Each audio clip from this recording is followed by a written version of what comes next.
Welcome to Podheim, Jiroc's Valheim podcast. Let's give him the business.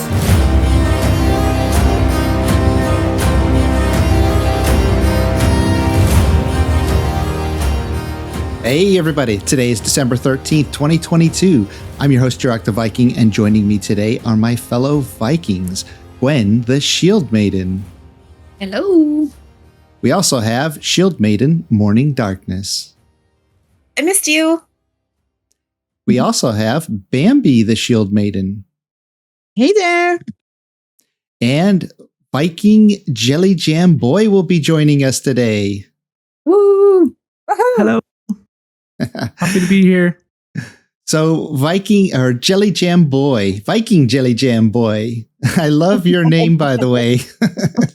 Thank you so much. Yeah, it's a bit of a weird one. I can explain as we go.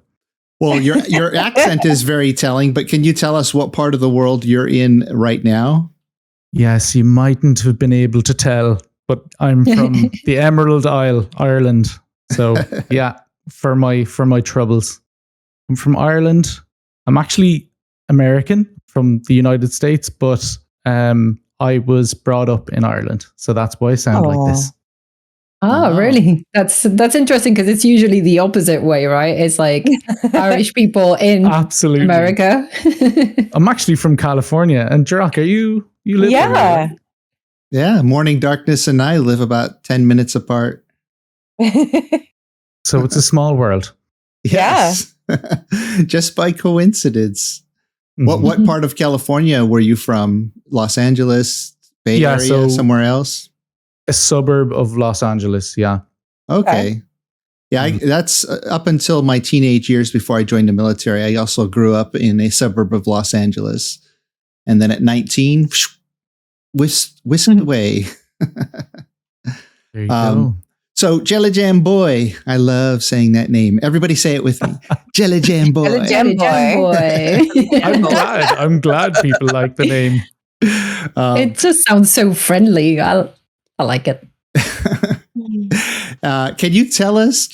So if you've listened to the podcast, I always ask everybody. I love to hear how they got their name. Why did they choose that as their identifier, their alias, their character name, whatever? This is what the world is going to know you as. So once you put it out there, that's what we're going to think. So how did you just choose Jelly Jam Boy? I don't know about you all, but that's my gamer tag. Like that's what I would have gamed under. That's my pseudonym, my gaming pseudonym. But yeah, it's pretty simple. I know a lot about jellyfish. I'm a marine biologist by day and a Valheimer by night. Nice. But yeah, I have like a PhD in jellyfish ecology. So that's my day thing. So I know way too much about jellyfish. And that's your jam, so to speak. That's my jelly. And then my yes, of course. Gosh. Oh, Too bad. Oh, here we go. This is only the start. Yeah, and then just jam. I just jam. I play a lot of music. So and then nice. I was once a boy. So that's the end. Well, we're all boys, in our hearts, and we all like to play and have fun. All of us? Yes, we're all kids inside. Well, the boys are, and the ladies. If you want to be young at heart, you can call yourself a girl. Living out your childhood. Especially if you love video games. It's funny. I still get people, adults, who tell me, oh, you still play video games? Or oh my gosh. Yeah. Or if I, when I'm online playing a game, like before Valheim, when I would join a server that, had a lot of people playing, if they got a hint of my age, they would say, "Oh, wow. And you still play video games?" The younger people would say that, or you get that thing where you hear them say, you're 30? Wow, you're old. Of course, it's, teenage. Yeah. Yeah. I'm nearly there. I Nearly get 30. that mostly when I play League of Legends, but that's just because the average age on League of Legends is like 14. So I feel, like I'm a bit out of place. But yeah, I don't know. I feel like, especially the later generations, post-millennial, or even millennials, I guess, gaming is such a mainstream thing now that, I don't know, I don't get the surprise about people still playing video games.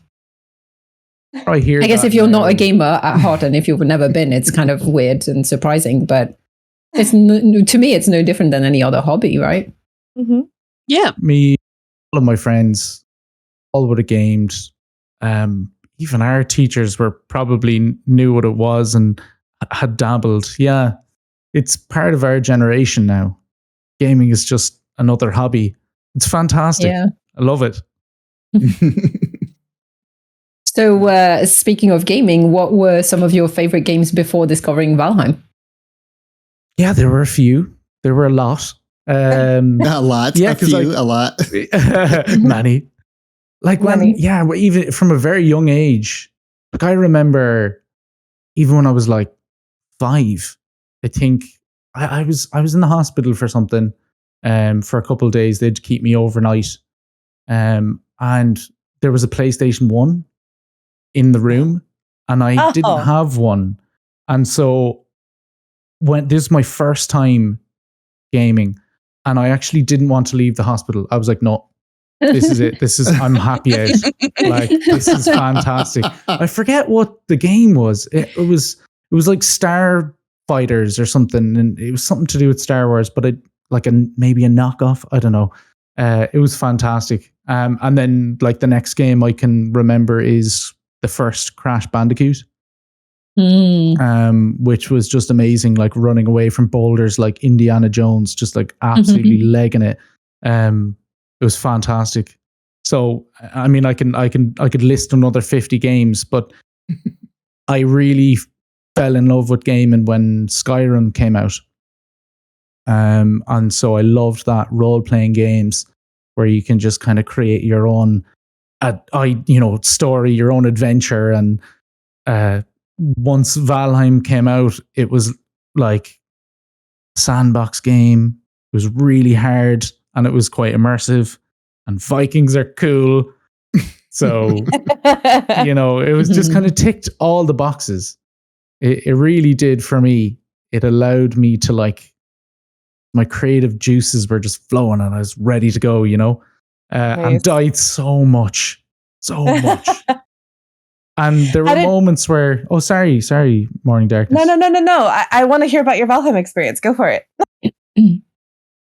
The first time I played, I was really careful and I took it very seriously.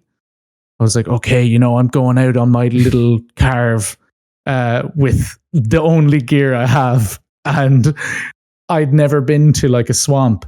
And so when I arrived at my first swamp, I jumped straight off the boat, just got absolutely wrecked. Oh no! As we all did the first time in the swamps. I hopped, and it's like you just see the tombstone. It was one of the first times I'd actually died as well, and I was like, "Oh my god, how do I get my gear back? What am I supposed to do?"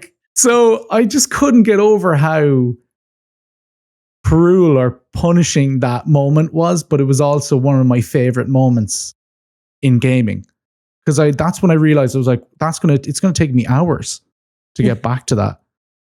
Yeah, because other games you would die and you would just respawn somewhere with all your stuff.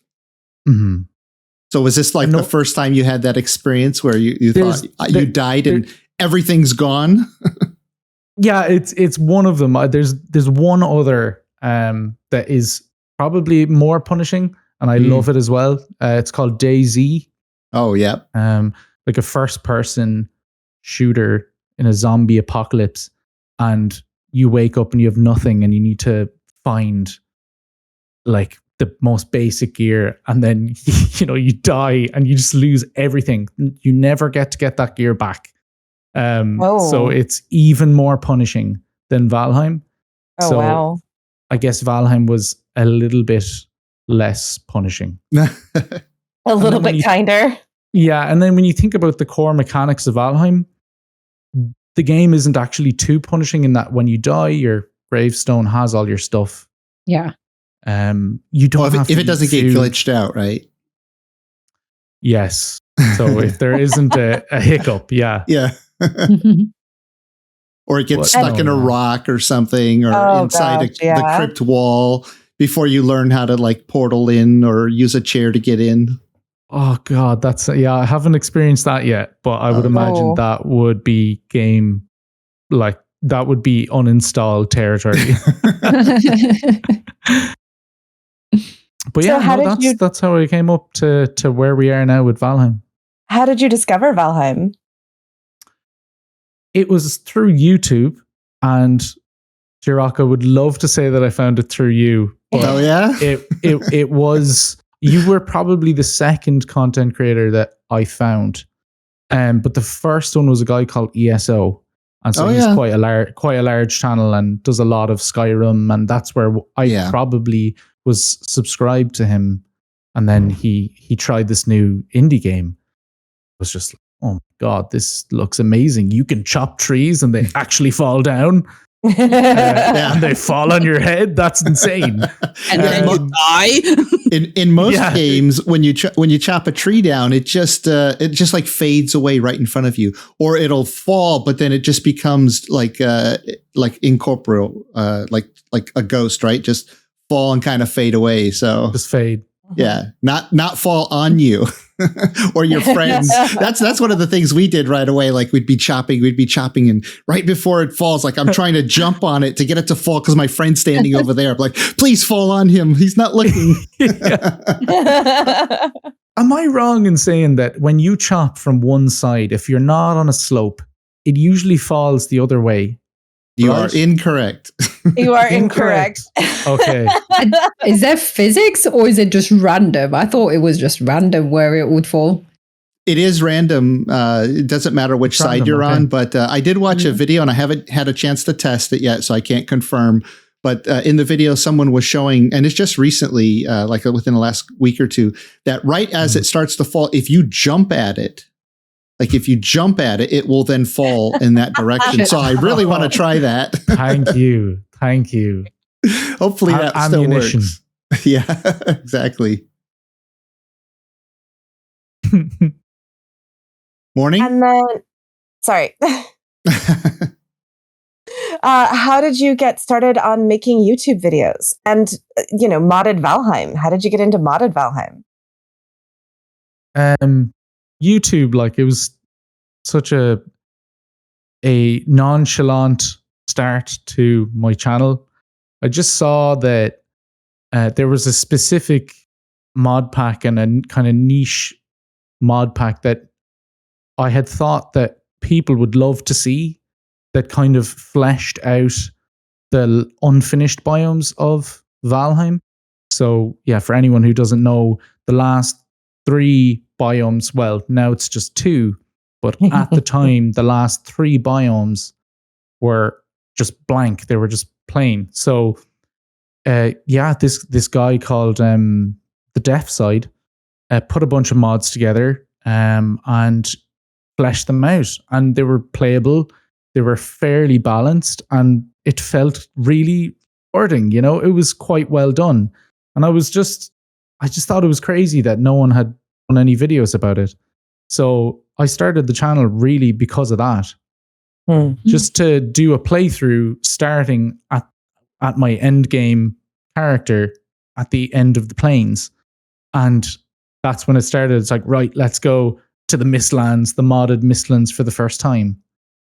And it was very hard, like much harder actually than the Mistlands is. So the progression there, I think he made it for multiplayer so that you can do it with a couple of friends, and so it's a little bit easier when you're with a couple of people. But I was just doing it 100% solo. But it was incredible. Like it, the fact that the mod pack is, that Mistlands will never exist ever again. So it was cool that like I documented its existence. And now it's like, okay, we have a much better Mistlands now. But it was still really cool to have played through it. I actually remember when you first posted about that video on Jiroc's public channel. And I remember watching it. We were all just like, man, this guy's cool. Thank you. I mean, I didn't know what I was like. I didn't really have a goal when I started. I just really wanted to get that out there more for him because I was just so impressed with him and what he had done. And I mean, it's the whole modding community. I just thought, wow, these people are incredible. They're putting so much time into making this wonderful game that is in itself very, very well polished, but it's just giving it some replayability. Like I played for 500 hours of the vanilla game, and at that stage, it's like, okay, I'm a little bored. Like, yes, I can still do a bunch of challenges, and there's so much more to do, but it was then time to start looking at mods. So that's why I made the channel. And I just want to take a quick break from the show to share with you one of my sponsors, the Grimfrost, an amazing company that sells really, really cool Viking products. They have over 1,000 different modern and historical Viking products. If you're interested, you should check them out. I have a link in the description, or you can go to my website, jiroctheviking.com/Grimfrost. Now back to the show. Well, I got your channel up here, and I wanted to go through it here real quickly. And first off, your logo here. See, I don't think I can. YouTube won't let me make it bigger, but I love your logo. By the way, little jellyfish wearing the little jelly, a Viking helmet with the horns. Amazing, and holding a shield with a 4-leaf clover on it, and holding an axe. The power of Photoshop with someone who has absolutely no idea what they're doing. Yeah. No, it's fun. Yeah, I had kind of played around with logos and branding. You know, this is stuff that I'm just learning. I mean, I'm just starting out. I had no idea, but I kind of went, okay, this is kind of cute. So let's just do this. Yeah.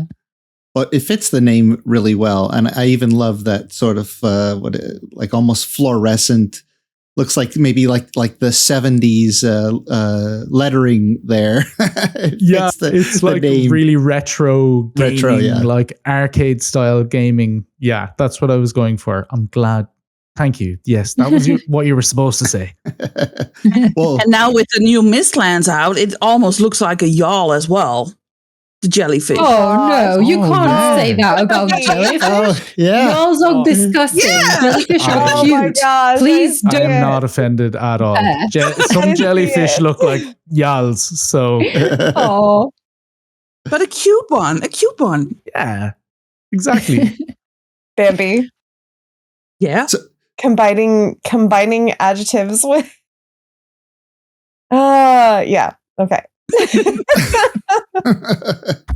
so Jelly Jam Boy, looking at your very first video here, this is Valheim, starting our journey to Valhalla, episode 1. So and it's only 10 minutes long. Is this kind of like a playthrough then? Exactly. It was a let's play, just gameplay, and I would have had barely any experience in editing. And it was a very steep learning curve because right after the first video, I had realized I really need to cut these down. Just that's just kind of normal on YouTube. If there's spaces in between talk, and dead spaces is perfect for cutting out. And just try and make it as entertaining as possible. If you look at the newest videos, they're less than 10 minutes. Like every single one is about 5 or 6 minutes long. So I've learned how to actually make an intro. And really, I guess with that whole let's play, I actually really enjoy it. And particularly the last half of it, I put a lot of effort into the stories. Because I try, this might sound really nerdy, but the whole time I was playing it, I was trying to be like, okay, why? Because, these modded armor pieces and stuff look a bit different. They kind of look a little more high fantasy. I was kind of wondering, like, how can I give that a story? And so I think when I was going through it, there's a couple episodes where I had to kill these spirits. And I was like really sad that I had to do it. But in the intro of the video, I had made Loki with this big scary voice tell me that I have to kill them to summon the boss of the Deep North. So like I tried to, because of the fact that there's absolutely no story, just tried to create a little story. It's not in your face too much, but it was more so just to kind of give the videos a little bit more of a goal, Yeah. Well, looking at this first video, now after 10 months, it's got 4,000 views. When it first came out and your first, like 10 or so videos, they're fairly low views compared to a couple of your other videos. Was that discouraging at first when you first started uploading videos? You upload 1, 2, then you're up to 5 or 6 or 10. And you're just thinking, well, there's a few hundred people looking at it, and eventually where they're at now. Was that discouraging, or were you just hopeful for the future that like one of these is going to catch people's attention and really? Yeah, I guess I didn't. So yeah, I mean, quick answer is no, because I didn't know what was good. I didn't know what was good. I didn't know what was bad. I had no idea. I really came into this quite blind, which is definitely not how you should start a YouTube channel. But well, you watch other people make videos, right? You have like ESO and a couple of channels, and like they do various content. They'll do long form, some do short form, some do both.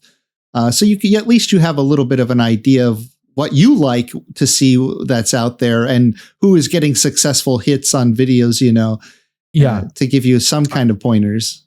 I guess what I learned was that whole Let's Play is what I wanted to do. Yeah. I wanted to make that and make videos on about that journey. And so my favorite one, if you will watch any of them, watch the last one. Because I'm really proud of it. I built Valhalla using the raft mod, and I like kill the final boss, and then I portal, and there's this whole like cutscene. Like I literally made a cutscene. My sister was the other actor being Odin, and then I just voice-overed both of us and changed my voice to make it sound like a more Scandinavian, deep Odin voice. But so if you're to watch any of them, do that. But I mean, once I'd finished that, I started realizing, I was like, okay. I don't think this is really what like mainstream YouTube viewers want to watch. Was that episode 18 here? I think there's 2 more. But there's 2 more. 19. Oh, you 20. You can see that video there. The Valheim top 7 mods. I put that one out. Yep. As a tester to try something different, because I had seen that a lot of videos doing top whatevers. Yeah. Had done quite well, and I knew a lot about mods for Valheim. So I said, okay, let's do a top. So what are my favorite 7 mods? Well, I know them off the top of my head. So let's record a video from start to finish with a very clear linear story, an idea of what it's going to be like from start to finish. And it's the first one that did a lot better. So yeah, a lot of lessons learned. Like it's a funny one. YouTube is it's something that you do need to learn. It's difficult. Well, yeah, I bet it pretty much. So I've been a filmmaker for a long time. You've probably heard that since 1998. And when I came to YouTube, I just wanted to make the content that I wanted to make. I didn't really want to try to capture the algorithm and just get the views. So most of my videos, I'm almost 400 videos now, most of those for Valheim. Most of those are just videos that I wanted to do. Some news videos talking about updates, and very few like really deep, detailed how-tos and top this or that lists. But I know that those get most of the hits because how-to videos are like the number one search term on YouTube and Google. So, even if people don't find value in the video and they don't like the video, that doesn't even matter. If it has anything to do with how they would, search for a how-to or get promoted a how-to or a top 7 or something like that, that's what people click on. So that's, you kind of have to do a little soul searching and, do you want a big successful YouTube channel, or do you just want to make videos that you want to make, or maybe you mix a little of both? And that's kind of where I'm at now. I've done a mix of both, and it's almost every time, it's the how-tos, the lists, the things like that get the most hits. I would say as well, like in my opinion, I think it is a mix of both. At the start, I did the channel pretty much for me, and I wanted to tell that story. And now I'm like, oh, there's actually a decent amount of people out there who do want to know about Valheim. They just don't want to know about how I did that very niche mod pack, and that's fine. That actually makes a lot of sense. But they're like really, there's not a lot out there about mods. People don't know how to even download a mod for Valheim, because when I tried to do it for the first time, the mod didn't work. So it is a slightly difficult, or there is a learning curve there as well. So I guess just through the YouTube algorithm, my channel has kind of become a lot about kind of guides and Valheim mods, with also a sprinkle of challenges and stuff. And I've done a couple challenge videos like that. The one there, Jiroc, you can see where I just live on a boat, and so that was just an idea I came up with, actually from Nick Rawcliffe doing the Swamp Only challenge, and I just thought that was incredible. And so, although I didn't do a single video doing this challenge, I decided that I would turn it into a series. And so I managed to get 2 episodes done of that, and then the mod pack broke. Oh, no. Yeah. So, but I mean, that's also like, that's also the one crux of your modding a early access indie developer game. Yeah. You're going into this knowing there are definitely risks, and every single update is going to break half your mods. And then you just have to either build a new mod pack or be patient and wait for the mods to be updated. That's actually one hilarious thing I will say, is that my YouTube channel sometimes feels like a mod support page, that people just comment on my videos and they're like, hey, so this mod isn't working now. Any idea how I fix it? And then they'll send me code, and I'll just be like, no, man, not doing that. Like, yeah, I would get a lot of DMs on Discord and comments on my channel too, because I have videos on modding and whatnot. And of course, so people ask me a lot of questions too, because I fly around doing all kinds of admin stuff. But that's why I just said, I need to have like a channel on my Discord where I can just send people to for mod support. So that's why I created my public Game Master channel, because I have modders, I have other server owners that hang out there, and I say, if you got a question, come ask it on the Game Master community. channel. Yeah. See, that's incredible. Ask the actual modders are the amazing people who are making them, and they actually understand how to fix it. I almost always send them, if it's about the Deaf Sides mod pack, I always send them to his Discord, because I can try and help you, but he's going to be able to help you instantly. So yeah. Well, I just wanted to point out too, before we finish with this portion of the interview, is this wonderful video that you did. I think this is one of your Well, you have this one too about this about the raft mod, which is 235,000 views. By the way, congratulations! Yeah, I was as surprised as you are. Hitting six figures on a Valheim video is not an easy task. I can tell you. I only have 2 out of 400 videos. I was pretty shocked, but I have been learning. Like I've been trying to make my titles and thumbnails as good as they can possibly be. Oh, that's huge. Yep. That's what's helping me, because I think a lot of the time the video itself I'm quite proud of. And then when I'm finished the video, I'm like, it's the work's done. I'm happy out, nope. And then I'll make a quick thumbnail, make a quick title and ping it out. But no, exactly. I'm putting probably almost as much time now into making the thumbnail and the title than I am the video itself. So I think it's paying off, which is great. Like, yeah, that's a huge lesson. I've had a lot of other aspiring content creators ask me, and it's the same thing. Like I actually make my thumbnails half the time before I even start making the video. Before I shoot one shot of footage in game or of me if I'm talking in the video too, I'll just make the thumbnail first. And like once I get a really catchy thumbnail, then I sort of know the whole spirit of the video too. Like I have an idea, and then once I find the right thing for a thumbnail, I go, oh, that's the thing I'm really going to focus on, because that is the, eye-catching, sort of clickbaity, thumbnail that will get the attention. And yeah, it shows, Jiroc, you should be proud of where your channel's at as well. And yeah, it's I can't think, like, I just wouldn't be able to do the thumbnail first. Like, that sounds quite impressive to me.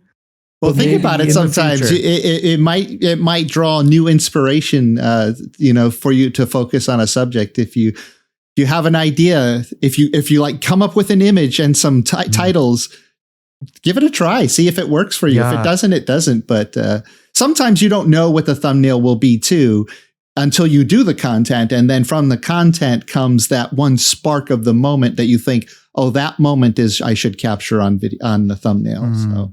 But this last video you got, this most recent video of yours, this is the one I was recommending everybody should watch. Because this is probably one of the best previews of the Mistlands that I've seen out there. Because I feel the Jelly Jam Boy heart and love in this, like all the excitement of a player who goes into it. It's really well thought out. It's really well edited. But more than that, it's speaking from the heart about your experiences as you go through it. And like you can feel that. And when you feel something when you're watching a video, a movie, a TV show, I think that has a bigger impact than, the clickbaity stuff, the how-to stuff. Yeah, they get the hits, but for like real quality, like I've watched that video 4 or 5 times because of how much it makes me feel. And so it's those feels that you get from those videos. I really wanted to say, and I'm glad it's doing fairly well in its hits. Like it's probably be approaching 100,000 soon. Wow, I am very much so blushing right now. So thanks so much. That's amazing. Yeah, it's that video kind of.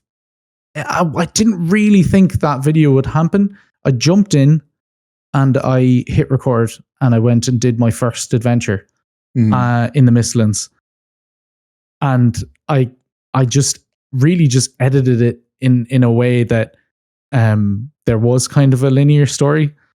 The recording is not as linear, I will tell you that. Yeah, and there's actually there's a couple extra deaths in there that I think would have just got people to click off, and it would have taken too long.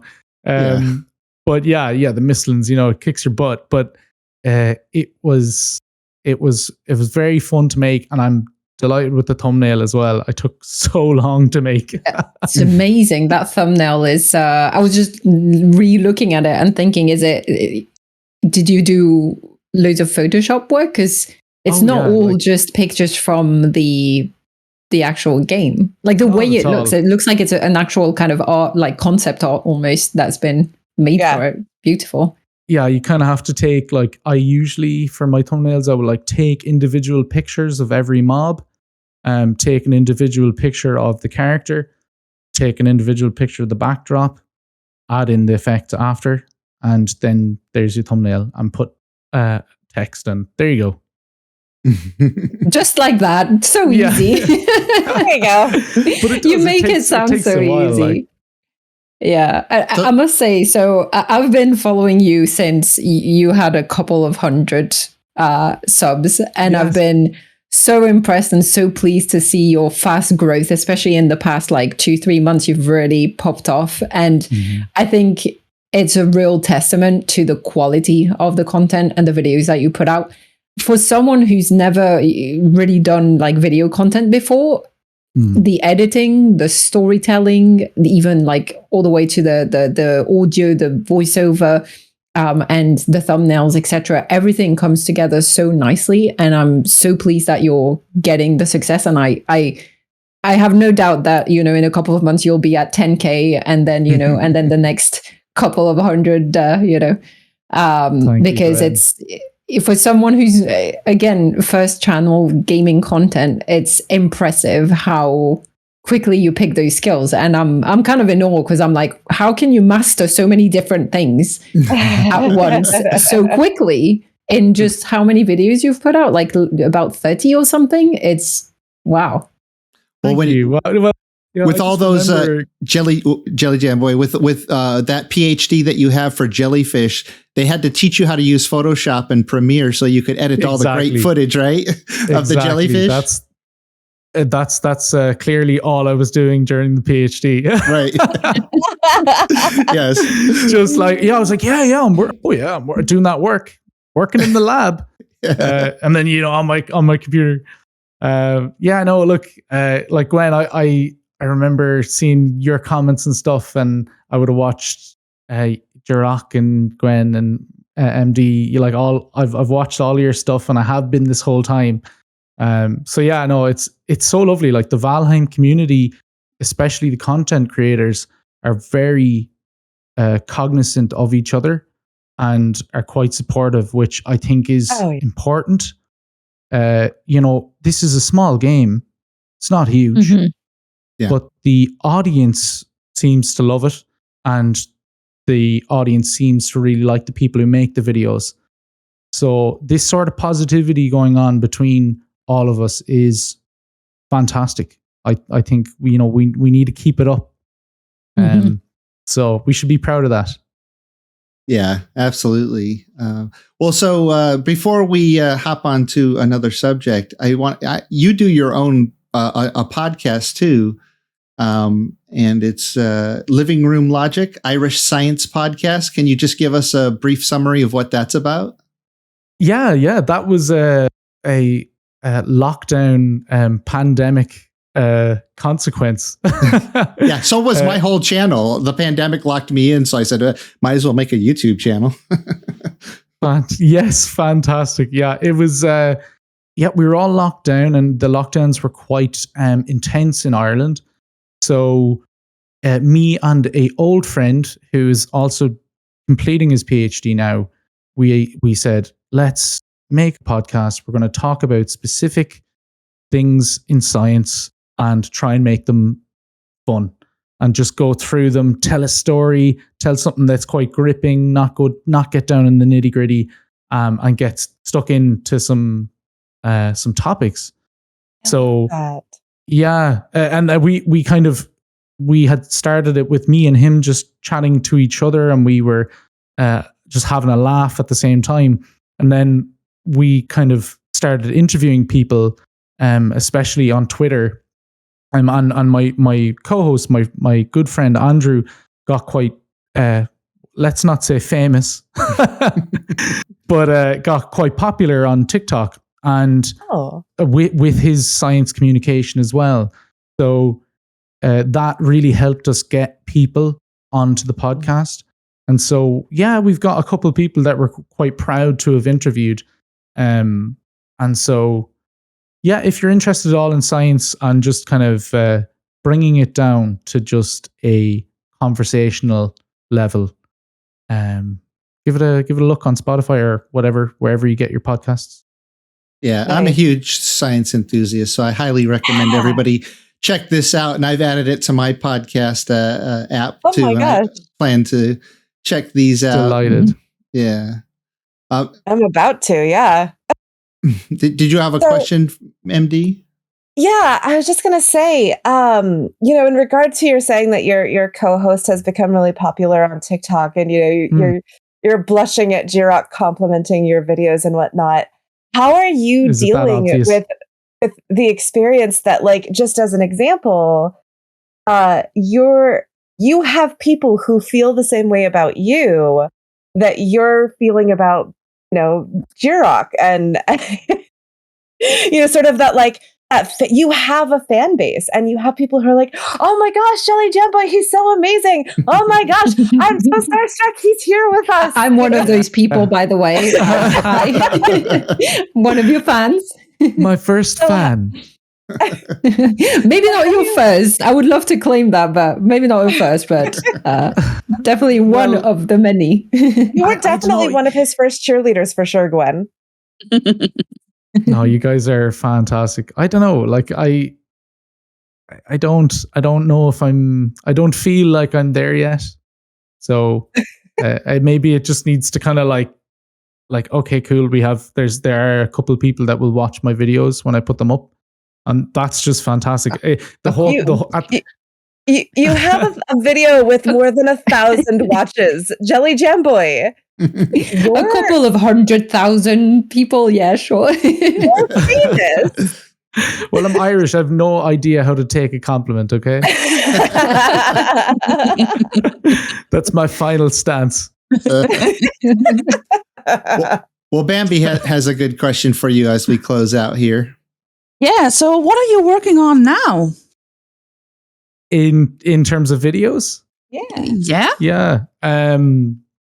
Yeah, I have lots of ideas. Like there's more ideas than there is me doing anything. Oh yeah, yep, my list is huge. I have a huge list of videos. I have a notebook, and I have a list of videos, and then I will cross a lot of them out, and I'll kind of go on a new page.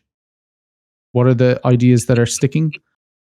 But no, there's some really cool custom maps that I think you should all check out. Okay. I would love to shout out a content creator called Alessio. He's another guy who's really, he's kind of growing fast, and you can tell that he's got a lot of skill in storytelling and editing and playing Valheim. And he played this custom map called The Old Road. Yeah, that's amazing. We've had it on our servers talking about it. Yeah. And so that's just an example, but I think the people who made that made a second one. Oh. So I would love to make a video about that. Oh, I have to play that. And then a German guy made a custom map called Dungeonheim. And you should check this out. He makes like a linear map where you're going through, he uses all the assets of the world, much like you all do on Jiroc servers, to create locations and points of interest. And you're covered in a dungeon the entire playthrough. You're kind of covered under rocks and assets the whole time, so you don't feel like you're actually outside. You think you're in a dungeon the whole time. Oh wow, sounds good. Yeah, it's impressive, and I tested it, and it's amazing. And he made an English version because I asked him to. So I was like, make an English version. I don't understand what any of this is. It's all in German, so I had no idea where to go. But he translated it in English, and you can get it. So hey. Nice. We have to try that. Check that out. Yeah, we're always looking for custom maps that we could, because we have a resource server we reset every few weeks, and I like if there's a custom map to put it on there once in a while to give the players something fun to explore while they're out there gathering the resources. Because personally, I think Valheim is a little empty of content in its early stages. So having anything more to for the players to experience is fun. But of course, they're all wrapped up in Mistlands right now, so it won't be old for a while. Exactly. Yeah, and the Mistlands is just phenomenal. Yeah. So I wasn't here last week, and I put out a podcast interview with Jonathan. Did anybody get a chance to listen to that? Yeah. Yeah. It was long. It was long. It was like 2.5 hours, but he kept talking. So I just let him keep talking. I just said, "Are you sure you're good on time?" He's like, "Oh, okay. Yeah."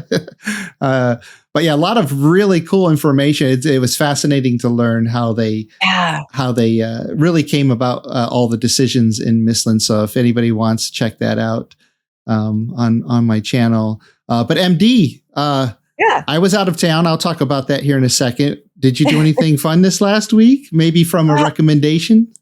A couple weeks ago, actually, we went on the 1st. It's been a while.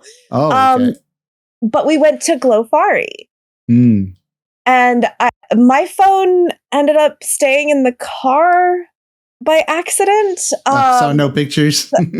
All the pictures are on my husband's phone, and he couldn't get them to me by today. So even though I asked him for the last 5 days in a row, but that's okay. People can check out my pictures of Glowfari that I shared on the podcast a couple of weeks ago. But it was a lot of fun, and my kid was just, wow, oh wow, the entire time. He was absolutely thrilled, and it was freezing cold. Oh yeah. Yeah, dressed in lots of layers. And I did not remember how hilly the Oakland Zoo is. So because I'm in a new wheelchair, it doesn't like to be directed downhill. Like if I go downhill, I'm going in the direction that the hill is. So that got a little dicey. I might as well have been on ice. It was fine. We hid out in the reptile and amphibian room to thaw out a little bit. Yeah. And my kid got to see Santa for the first time. Oh, nice. Yeah, they had a nice Santa display down there by the rides. He was not into it. He was so shy. A lot of kids aren't into it. Because dinosaurs, if there's glowy dinosaurs there, why would you go and see Santa Man? And there was a griffin there, and my kid's name is Griffin. So of course I got a picture of Griffin in front of the griffin. Awesome. Yeah, it was a lot of fun. Cool. So I was out of town last week, and My Shield Maiden had their holiday Christmas party in Los Angeles. And she had to be there for 2 days, and I said, well, I've got friends down there. You're staying in a really expensive hotel down on Sunset Boulevard. Hey, maybe I'll tag. Yeah, maybe I'll tag along. So we arranged for both of us to go down a couple days early before her work stuff. And we hung out with some friends. We ended up going to Universal Studios, which was all decorated for the holidays. So that was awesome. And I've been there before a couple of times, but I always love the Harry Potter land, even though I'm not a huge Harry Potter fan. It's fine. But the little land part that they created for it, the little area, is wonderful to experience. They really did a good job. It feels just as good as anything Disneyland has ever done. And nice. And then once we left my friends, we went down to Sunset Boulevard. She went to do her work stuff, and I just wandered around Sunset Boulevard. And while I'm there, I went into these stores that were selling hoodies that were $1,500, $2,000, $3,000, because they had they're like artist pieces, right? So you're really paying for the art like you would any kind of art. So I looked and I said, yeah, maybe next time, not today. Maybe 20K, maybe 20K. Yeah. Maybe when that 20K stream, I'll reward myself with a Sunset Boulevard hoodie. Oh man. Win the lottery, right? Yeah, exactly. But I talked to everybody was really friendly, but I talked to this one younger gentleman at one of the boutique shops, and he told me some places to check out. But he said there's this one, they have this little outdoor bar back behind inside this hotel, like out back in their garden area. It says you should really go there and just have a drink. And then just, keep your eyes out and your ears out, for what. So I go in there, I'm a filmmaker, and I'm not really awestruck by stars or anything. But while I'm in there, I walk right in, and Penn from Penn and Teller is sitting right there at the table.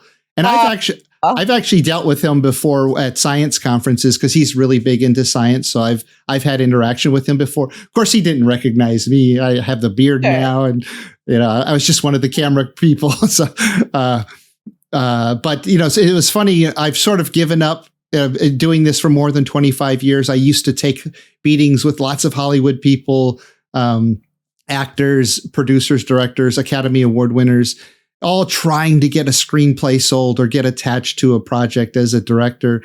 And, had some close calls, but nothing ever panned out. But I'm sitting there and I'm listening to 3 or 4 different conversations while I'm just enjoying my $23 cocktail. Yeah, it was just an old fashioned too. It's just, I have an old fashioned. It was $23. No tip. I mean, tip was an additional amount, right? But I'm sitting here listening, and listening to 3 or 4 conversations, and everybody in the bar is talking about the movie or TV show that they're working on and ones that they've worked on before. And it's obviously a bunch of people who are like big in the industry here. The guy who recommended me come check it out, he knew that. That's why he said, yeah, just go in there. It's like anybody could walk in, but most people have no idea about this little bar in the back of this little hotel. So it was kind of, and I just thought to myself, yeah, I lived mostly in the Bay Area trying to make connections in LA, and none of them really panned out. And all I had to do was find this one bar and come hang out here. Yeah. They're hard to find. So that was a fun little trip back down memory lane when I used to actually like pursue Hollywood aspirations. How did it make you feel to kind of like hear all of that and kind of be reminded of where you started in the filmmaking industry? Did it make you feel like, do you miss it in a way? Do you wish you had carried on, or did it confirm that you're happy doing what you're doing now more than having pursued the Hollywood dream? Yeah, the Hollywood dream is brutal. The rejection, and then if you are able to get into a big project as an actor or filmmaker or screenwriter, you got to really deal with so much bullcrap. It's ridiculous. And as a matter of fact, so how did I feel? I'm sitting there and I'm not looking at anybody. I didn't want to look at anybody. I just wanted to listen. I didn't want them to think, here's some outsider. Of course, they were all looking at me because, I'm dressed fairly stylish with the way I was there, not like this, but, I've got a beard. I've got beads in my beard. I'm sitting there. Actually, when I was walking down Sunset Boulevard, I got a lot of hard looks from people. I think they were all looking, is that somebody I know? Somebody from a band or something. Lots of looks, more so than I get. I do get those looks because of the beard. He's gone full Viking. Yeah. Yeah. But and even the people in the room, I caught them like out of the corner of my eye looking. But yeah, so I'm sitting there and I'm just thinking to myself, listening to those conversations, I do not want to be talking to those people because it's a rat race. And they don't really respect the artists. In my opinion, a lot of people don't. And some of the people in that room, I felt like they didn't. It's a business to them. And they'll put you through the meat grinder. If it's all rejection, but if you can get in, they'll put you through the meat grinder.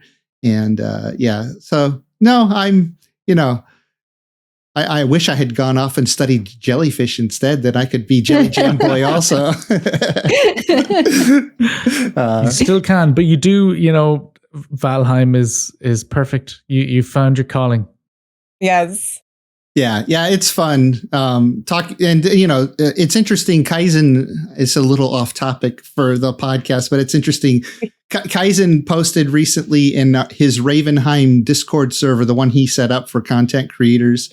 Are you on that, Jelly Jam Boy, or have anybody reached out to you about that? No, I haven't joined a server just yet. I probably will in the new year. Hopefully, I'll start getting in touch with people. Please join Jiroc servers. If we get to play with you, that's it. I can die happy. That would be the dream. Like I already managed to convince. Yeah, sorry. The only reason I haven't already is time. Yeah. I would feel bad because I'd be like, I can play once a month. And then you're like, but I think I'll have a lot more time once I'm moved. I'm moving from Ireland to Australia. So, now's probably not the time. Yeah, I won't have a PC for like a couple of weeks. So, yeah. Yeah. But, and I was mentioning, so Kaizen is, he says he mentioned recently that he's not sure if he'll be able to participate in the new Ravenheim season with Mistlands because he's reevaluating his channel and maybe wants to change the way he's doing things to, grow it and whatnot. And I have obviously considered those things as well, but I just love Valheim so much. But there's just not the audience there to grow a giant channel for Valheim.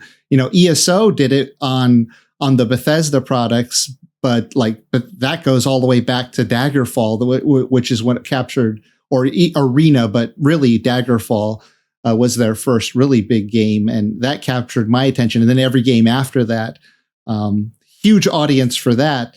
And so, I have to do some soul searching to, like Kaizen is, about what do I want to do with my channel? I do want to do Valheim, but if I want to grow and I want to, earn a little bit more of a living on this and let my shield maiden, give up her daily raids that she has to do to earn money, then I have to think about my channel as well. But it's all fun stuff to consider. The thing about Valheim, which is quite incredible, though, is it's one of those games.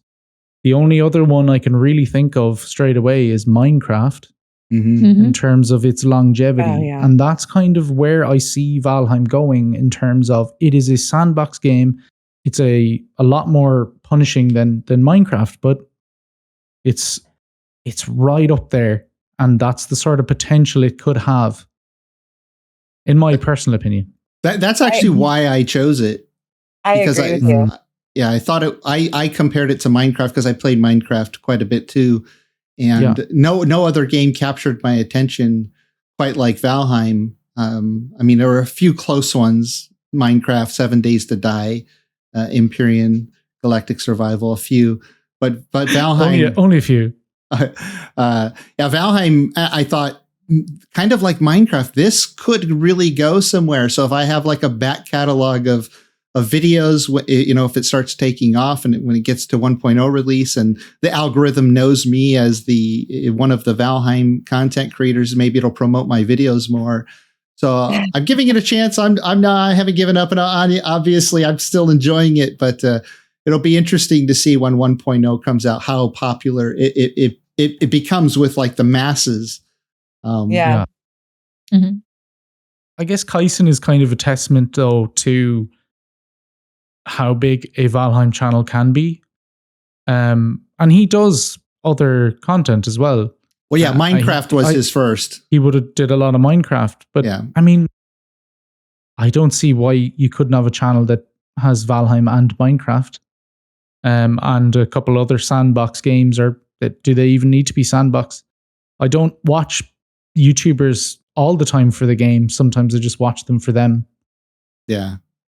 So that's Morning Darkness is over on Twitch, and there are some people doing playthroughs on YouTube as well. It's a little bit different audience, the playthrough audience, than the big, hundreds of thousands or millions of views on a video, and then getting 6 or 7 figures in subscribers. It seems most people have to diversify if they want to expand. And I know Kaizen has been doing that, especially during the last few months before Mistlands came out, because there wasn't a lot of content. So he diversified and did, videos on other games. And that's what a lot of the bigger channels seem to do. I don't know of any big channel that only does Valheim content, and there's not really a lot of channels that only do a single game. They diversify a little bit, unless it's like Minecraft.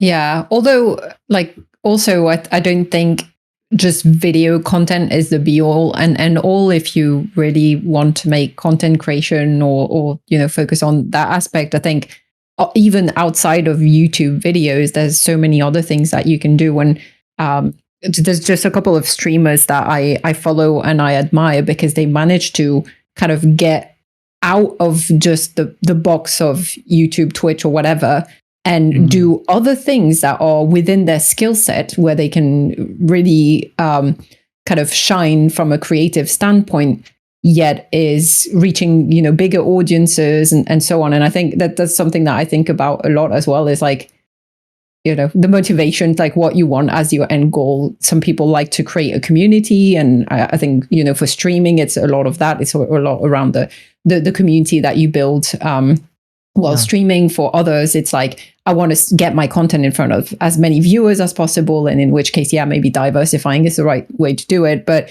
I think it's, at the end of the day, it's like that soul searching is what is your end goal? What's your reason to do all of this? And then figuring out creative ways to do it, potentially outside of YouTube. And that's what you've done, Jiroc, with your servers, right?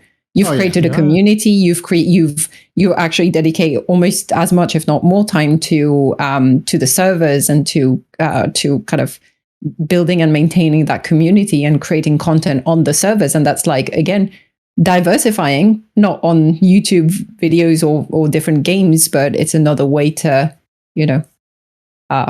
reach your goal. Yeah. Yeah, no, running a Discord community and gaming servers definitely takes way more of my time than making YouTube videos. I actually need to, and I have been stepping away a little bit and letting admins do more of the content creation and technical stuff, because I wanted to focus on videos more and growing my channel and just getting back to doing videos that I love doing, I just want to do that. And at some point, I'd love to just play Valheim. I hear it's really good. Yes. Yes.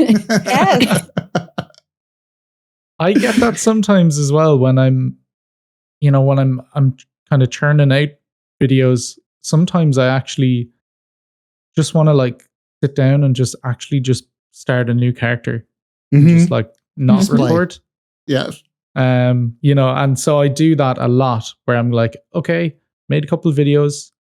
Let's get back to the game again and remember why I like it so much, Yeah, and it's different than if you're doing a playthrough with a character and playing the game, and you're recording versus not recording. When you're recording, it's way more work. I it's not just that fun leisure time running around playing the game, because you have to constantly talk and think of things to do and try to be entertaining and put on, that character voice where, otherwise I'd just be sitting there, I'd be having YouTube playing in monitor, and I'll be watching a TV show or some videos on completely unrelated stuff while I chop trees for 2 hours. Like, I'm happy chopping trees and breaking rocks for 2 hours, no problem, because I'll be watching other content. There's actually a guy that I think all of you would love. This usually while I build. See, I'm obsessed with Norse mythology as well. So, that's also another reason why I like Valheim so much. But there's an ex-professor called Jackson Crawford. And he's from the States, but, he kind of breaks down Norse language and Norse mythology, Norse stories. And so if you really want to get into all of that, just listen to his YouTube videos while you're playing and while you're chopping trees, Yeah. Nice. Okay, well, we're already a little over an hour in, so I'm going to start cutting out a bunch of stuff that we have on here, because conversations going where it goes, and it's been fun. But I do have a couple of quick announcements. One is Mistlands is out. Yay. If you didn't know. And I just launched 2 brand new servers, to accommodate people experiencing the Mistlands. So if you wanted to play with the multiplayer community and experience the Mistlands, we have two versions. So we have a permanent vanilla server, and it'll be part of the ecosystem with my legacy server and my resource server. So you can, with your main character, you can jump between those three. And my legacy server, called the Playground server, has hundreds of builds. It's like a museum. It's amazing. And it's still people are building and changing things. So you can always go there and visit all the amazing builds there. And if you need resources, our resource server resets every 2 weeks. But then this new server, it's called Runelands or Runelands. I like to say Runelands. Yay! Yeah. Bambi's been over there doing a lot, haven't you, Bambi? Yes, I love it. I love it. I love it. Only thing I can say, I love it. Yeah, and it's meant to be another permanent server. And I didn't want to call it the Mistlands server because there's other biomes that are coming too. So we have mods that can update biomes. So we plan to be doing that with the other new biomes. And then the other server, Gwen has been on. We have a no map server. It's our season 3. We've done 2 seasonal servers. Season 1, season 2, where it goes for a certain amount of time and then it resets. So for season 3, we decided to launch a brand new one with Runeland or with Mistlands, and it's no map. No map. How is it going on no map, Glenn? Good. For me, it was perfect because I was already missing my previous no map playthrough, and I actually started, I think, streaming altogether mostly through the seasonal no map servers that we've had since earlier this year, and I just really enjoy those playthroughs, and the fact that it resets. It's nice because like after a while, I'm not much of a builder. I don't have the time and the energy to put into crazy builds.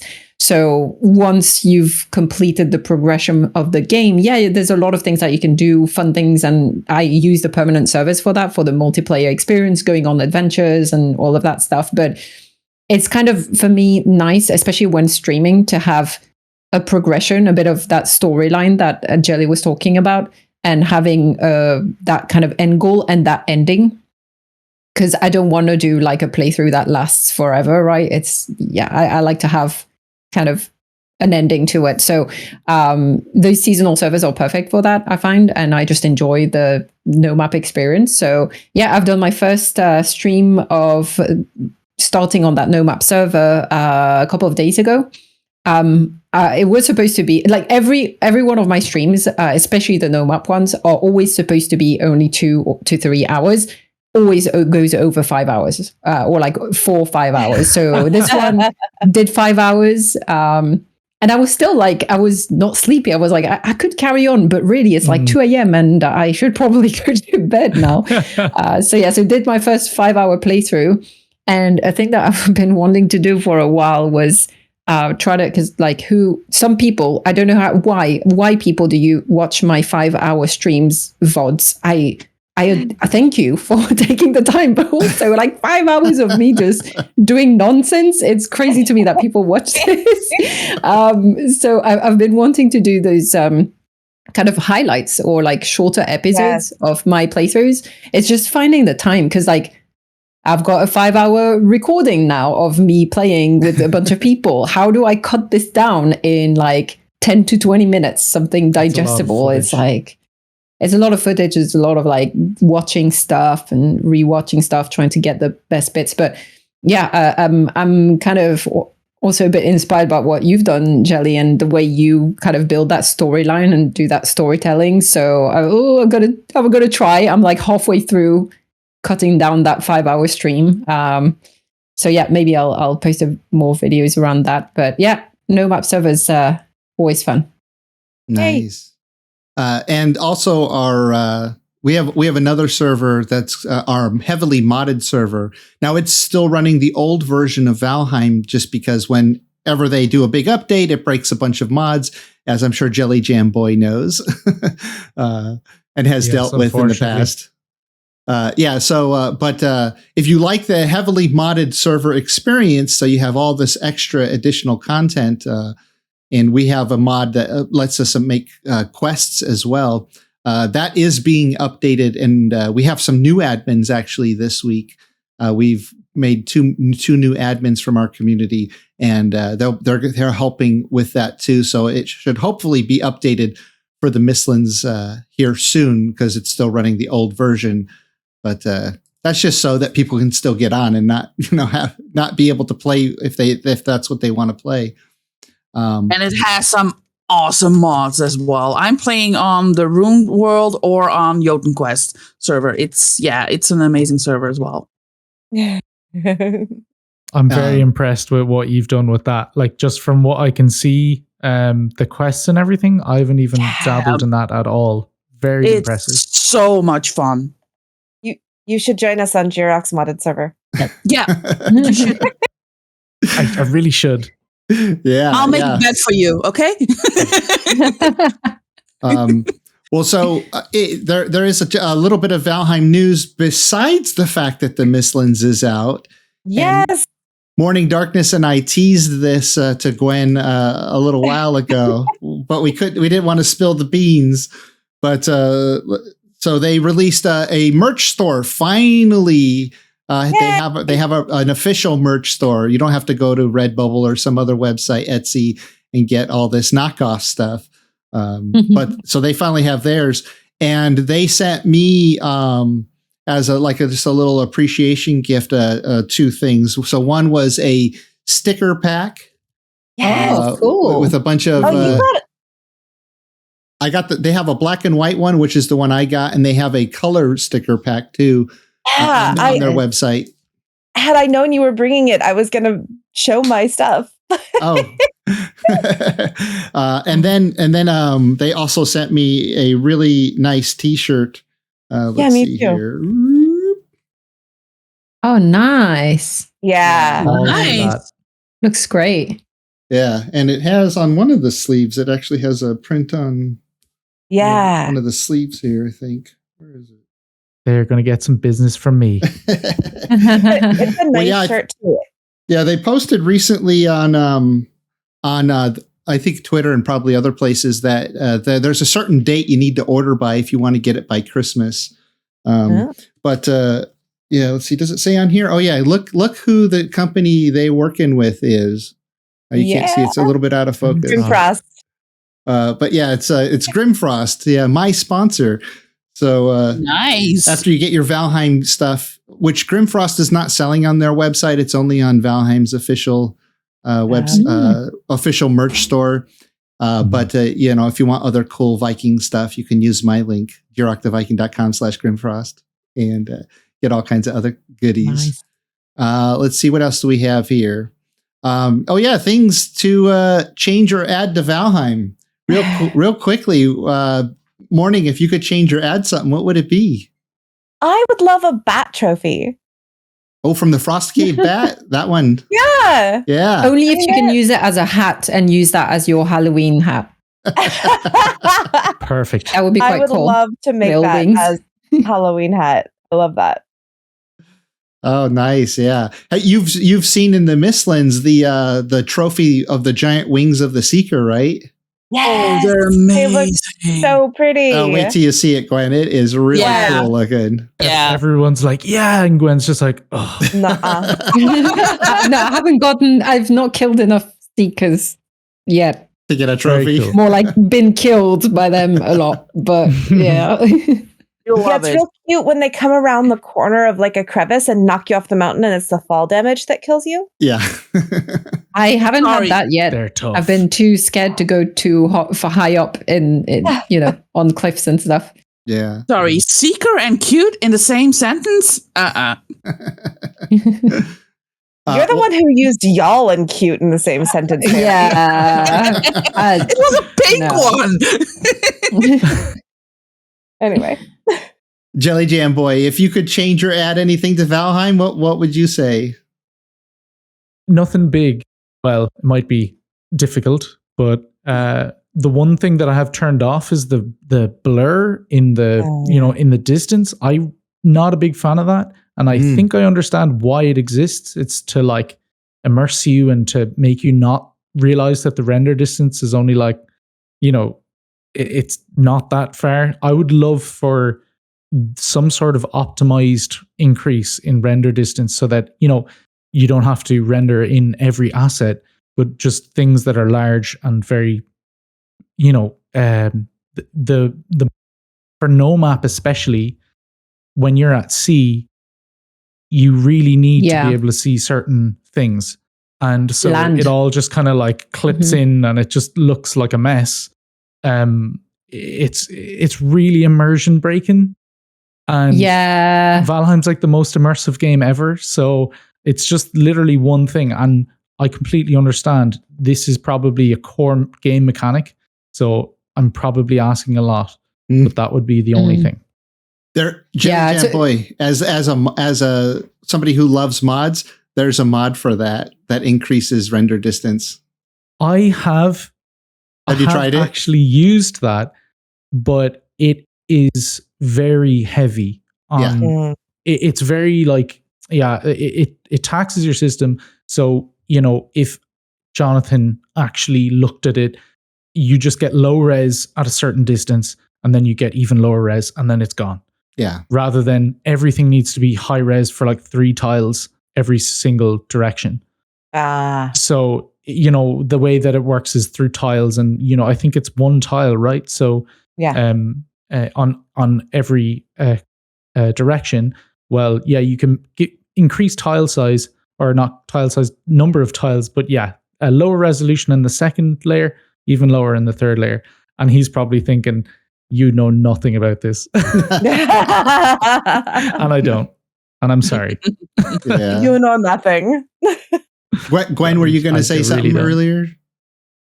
No, I agree that it's a bit immersion breaking when you're like sailing with your Viking friends, having this crazy no-map adventure with the cool music in the background, and then you see just the outline of land with nothing on it, and you're like, okay, well, this looks like swamps because it's very flat, or this looks like blah, and then suddenly as you get closer, boom, trees pop in, or like the giant plains thing, and it just pop in all at once. It's You're like, turn the boat. But it is. I mean, I never really noted it, but it kind of looks a bit weird. I mean, that's how it was kind of fun though. Last no map playthrough that I did, season 2, where we were literally searching for Yagluth for forever. We had that experience where we got close to plains. We're like, okay, we're visiting this new plains. It looks like big plains. We were getting close. We could see like some of the things being rendered, and then suddenly the Yagluth fingers just popped up by the shore as we got close enough. And that was kind of cool because, it was the thing that we were searching for. But otherwise, it's kind of like, oh, it's weird. You can, Mistlands is a genius idea. Like, it's a genius solution for that problem because you literally don't even need to worry about that. All you see is mist anyways. So I guess they just need to put mist in every single biome. That's perfect. There you go. Terrible idea. No. Don't listen to him. But I have ideas on how to navigate the mist without map. Please tell me. Give me offline all those ideas. I will need them later. And I want to take a quick break to share with you my sponsor, Zydax Computers. They can customize a gaming rig just for you like they did for me. They can also do custom laptops. And here they have a lifetime desktop parts warranty. And I actually had to use it myself when my power supply went out, and they replaced it with no problem. It's the only one of its kind offered in the industry. Zydax desktop computers come with an unheard of lifetime parts and service guarantee that nobody else can match. That means if your hard drive blows up in 10 years, you're covered. And if you're in the market for a new computer or laptop, you can use my link, jiroctheviking.com/Zydax. You can also find that link in the description. Now back to the show. Well, Bambi, if you could change or add something to Valheim, what would it be? Well, of course, we have Mistlands now, and it's amazing. It gives us new black marble to build with. But for being a builder, it's actually a bit of update because I was expecting like we got new wood and we have more different wood stuff to build, like different doors and different windows. And yeah, that just didn't happen.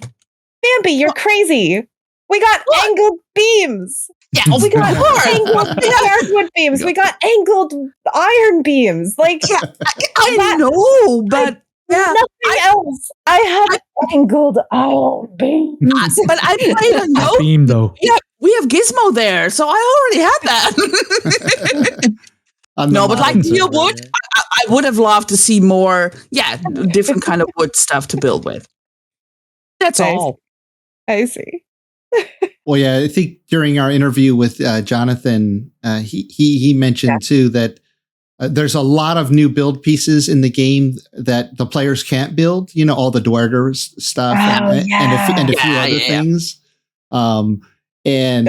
Like seeing all that stuff in teasers, like especially the door, but all the trim, all that like metal trim with the like little studs sticking out. Yeah. And the there's a big like copper head of a Dwarger.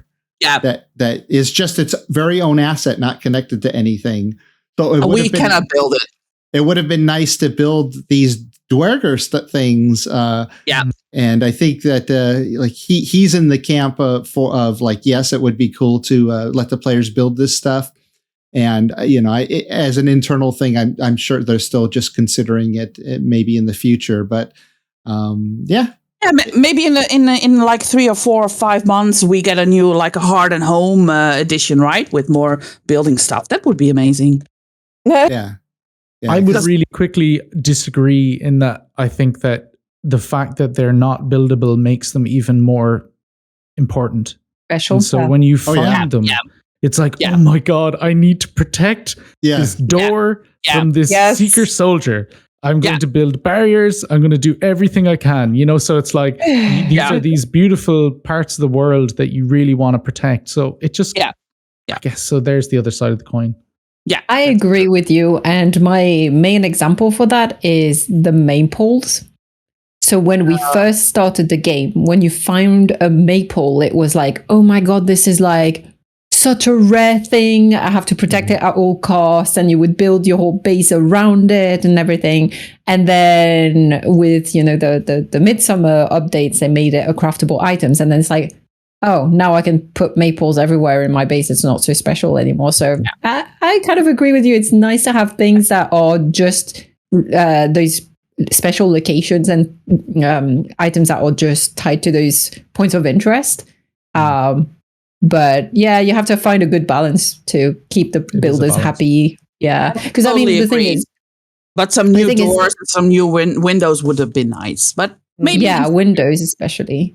But I think also the balance you have to reach is also make sure that people still enjoy playing the vanilla survival game, because if people are so much into the building and they want those assets or those buildable. Non-buildable items so bad, they'll just play in creative mode or with mods to still, incorporate that in their build. So I see both sides of the coin. You have to give enough to keep people playing, the survival game, but also keep some items a bit special. Yeah, definitely. Yeah. Well, other games that have been around for a while, for server admins, they have a huge list of things that you can toggle on and off and set sliders for difficulty and all these things. 7 Days to Die is huge. It's like it'll take you 8 hours to configure a full server if you go through every single detail to really nitpick it and then maybe do a little experimenting to see what you want. Like you can really fine tune it. And that's what I would hope for, like in the future of Valheim after a 1.0 release, is that they would give us difficulty sliders for mobs. They would give us maybe like build sets, the goblin build set, like the fueling build set, that's either craftable by players not. Because the same thing, it's only special if you take over a goblin camp and then now you have their assets or the Dwarger now with their bases and their towers and whatnot. They're special. But, if that was a toggle in the admin panel where I could say, players can build it or they cannot build it, then I could set up a server for those, seasonal players who find it and it's something special versus, the server who's just like the builder server. Well, they want to build it. So go build it without mods. Because with mods, you could do it, of course. That would be great. Well, Gwen, if you could change or add something, I hear you have something special. Yes, I have one finally that came up on my last stream of the Nomad playthrough. So going through those early stages of progression, when your only foods are basically the berries you pick and the occasional deer meat, your stamina bar is really, really small, right? And when you're trying to hunt for said meats that you need to progress through the game, you have to do a lot of sneaking and try to get as close as possible to try to kill them in one hit if you don't have a bow.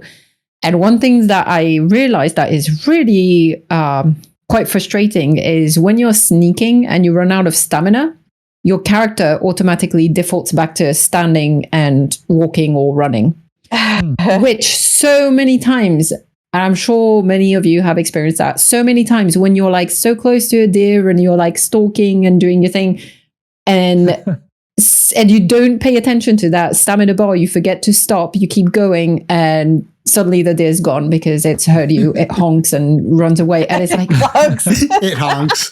I see you there. It's like honk. Why? It's like why when you run out of stamina, why do you stand up? It should be like you stop in your tracks because you're tired. You run out of stamina. It should just stop you, not like default to walking. So yeah, it's a tiny thing, but it was just so frustrating because it happened to be like 3-4 times where I was like, oh damn it, lost this deer, and I needed all that leather, that deer hide to make myself clothes. Early game deer are so important. You do know what you're talking about now, right? With me in the channel. I know. Sorry. I mean, we do need it. We do need that deer hide. But deer are needed. Yeah. Yeah. Also, it's kind of a bit silly when you think about it, because I mean, I remember we had ages ago a conversation about like, why do you need stamina to be able to crouch? Well, if you've ever tried to, crouch or do squats, you would know why you need stamina. But also, like, again, if you run out of stamina, you should just stop in your tracks. It just should stop you, not make you carry on, stand up and walking. It makes you pay attention to your stamina, Gwen, so that you don't run out. Yeah, maybe. But it was frustrating enough that I was like, yes, that would be the one thing that I would change. I would just change that to instead like stopping you instead of making you stand up and scare the deer away for the like 5th time. Yeah. Hunting deer early game is definitely frustrating. And I played forever where I just thought the only way to catch it was to sneak up on it and then try to hit it before it ran away. And then like somebody, like my friend or somebody said, there's a spear, right? And I went, yeah. And you can throw it. Oh. Gwen is having that moment right now. Gwen, are you having that moment right now? You have to change that flint knife for the spear. That's all I'm saying. There you can make a flint spear, like really early game. Oh my. Yes. Yeah. Okay. Like, I've never used spears. I use them to play like some of the mini games that some players have built. Like we've got like a whole mini golf or golf thing with spears. Otherwise, I've never actually used a spear as a weapon. That makes a lot of sense. Fun. Yeah. Thanks. That face was so funny. As I'm talking, Gwen just goes, "Oh." That was my reaction. I had the same reaction though. When I was like, "Oh, God." 1,000 hours of game, and I never actually thought of that or tried that. Damn. Early on, I was like just like mad at this one deer. I was so mad at it that it got away that I must have spent 15 or 20 minutes running after it one time because I was like, "You're not going to live. I don't care what happens. If I have to do this all day long, I'm going to catch you." That's funny. Nice. Well, so if I could add or change anything, so as a content creator, and this will help we have content creators in channel now. I go into free fly a lot to record a scene, to capture something. And you completely lose control of your character when you do that. You can't equip anything. You can't swing a weapon or activate anything. And you can't move your character. It's terrible. If I want to do a scene with a camera and a character moving and doing stuff, I have to have 2 accounts and log in on 2 separate computers and have them do things. But it would be nice if there was just a toggle to say, okay, I move the camera out and free fly, then I just toggle. And now I have control of the character.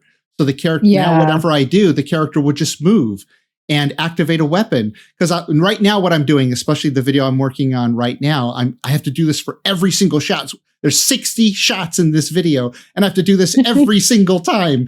I have to go in free fly, get the perfect angle, perfect camera field of view, everything, record my shot, go back into the character, come out of free fly mode, re-equip something, swing the weapon, freeze the game, come out into free fly mode, and then record the shot.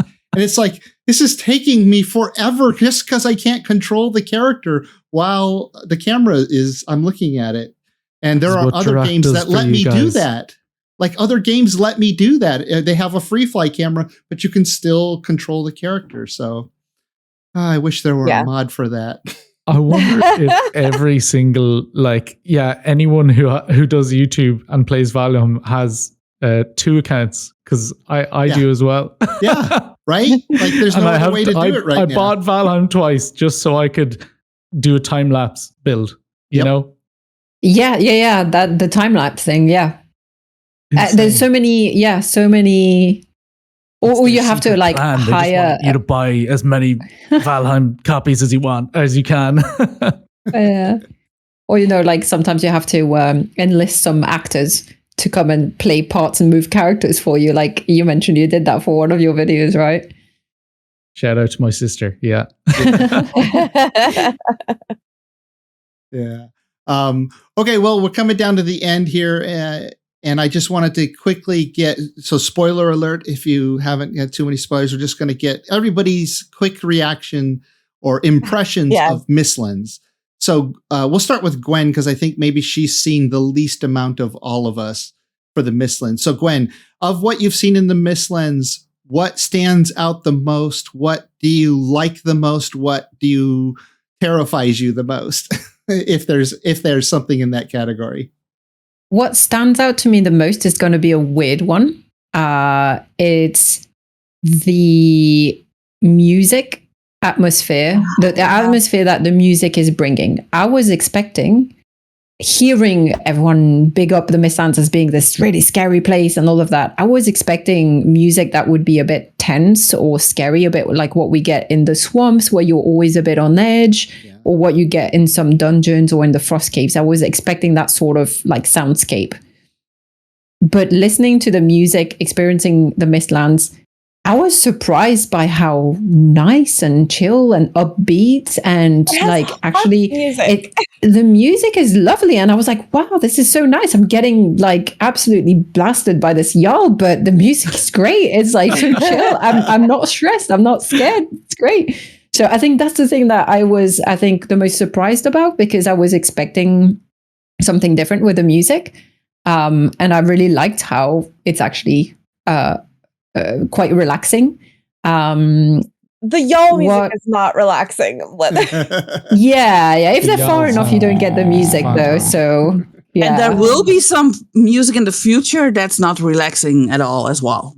Yeah, I haven't experienced a lot of the dungeons and so on, and I've not paid too much attention to the music, because a lot of times I'm actually streaming, so I'm talking a lot, so the music is the volume is down. But when I did kind of have a bit of downtime and focus on the music, that's what really kind of almost surprised me, because I wasn't expecting that.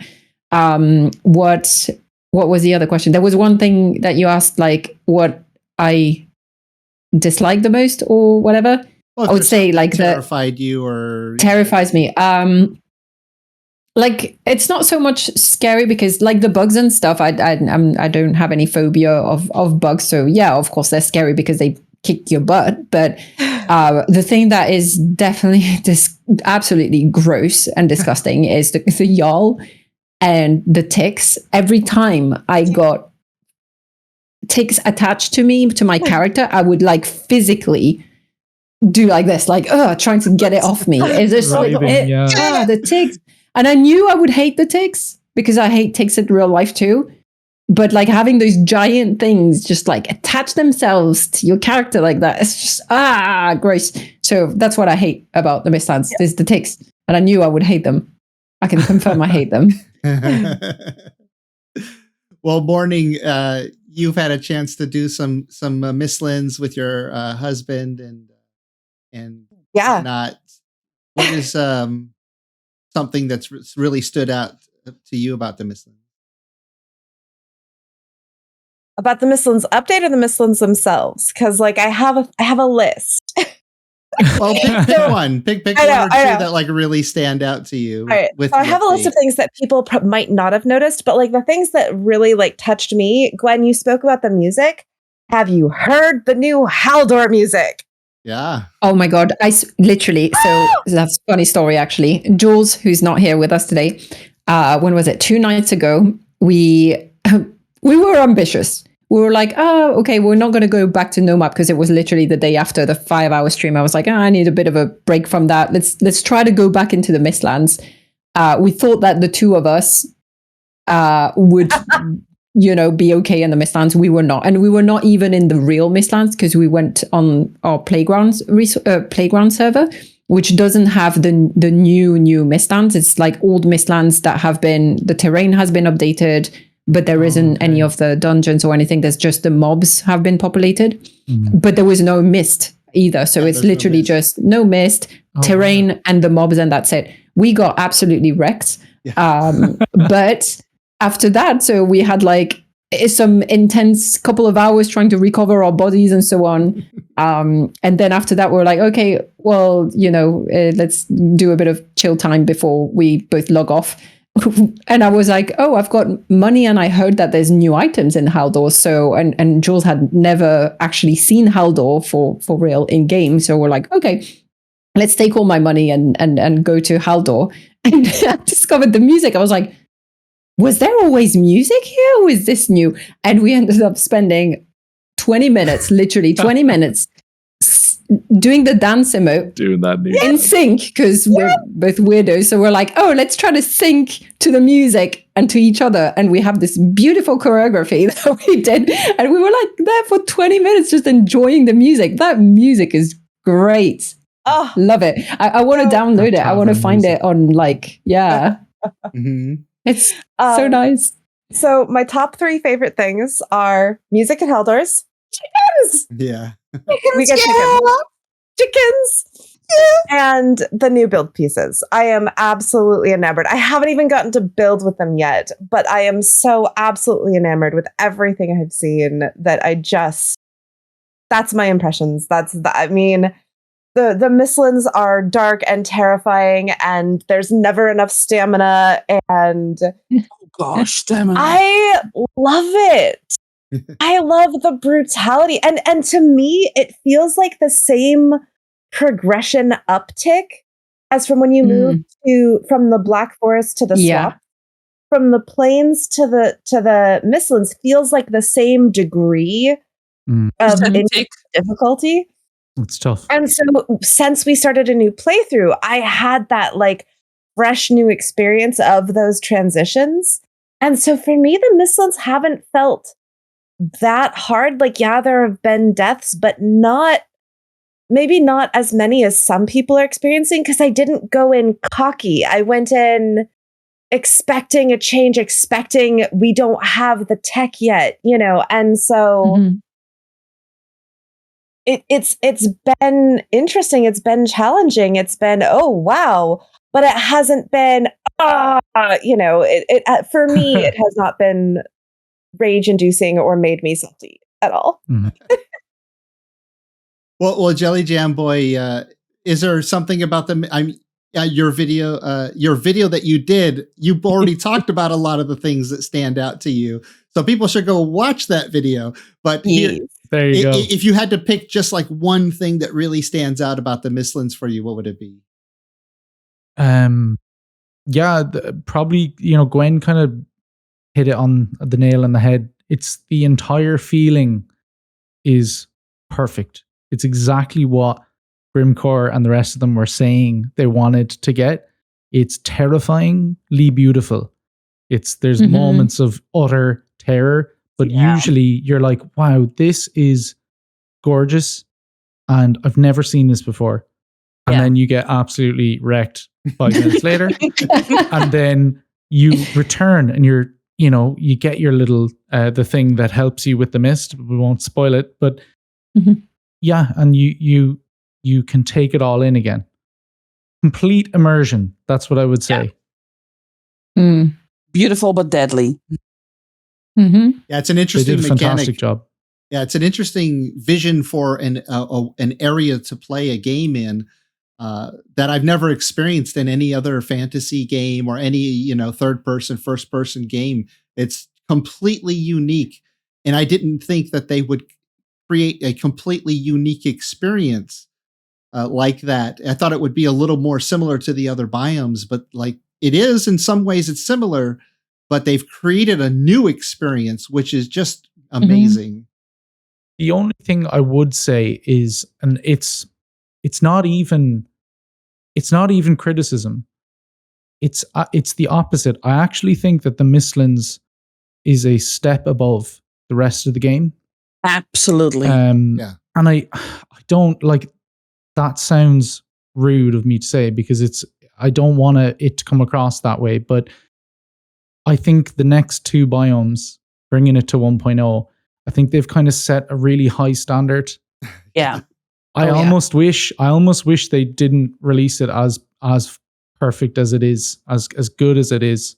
And there are a couple issues, but they're very small.